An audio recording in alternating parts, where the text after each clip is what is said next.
Yan mga master, good evening. Overtime ako ngayon sa paggawa ng mga lure at ito yung ginawa ko ngayong araw. Yan. 8 grams. Yan mga idol.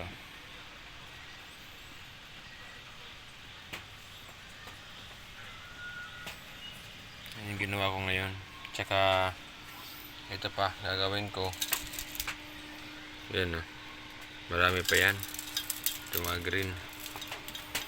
Yan sa baba Tsaka ito mga medyo malabo. So shrimp tsaka ito mga idol.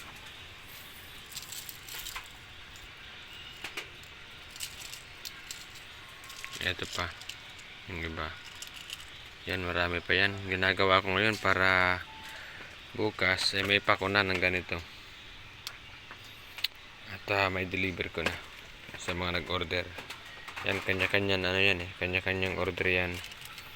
Yan bukas i-deliver ko na to para para magamit na ng mga angler. Sige mga idol, thank you very much.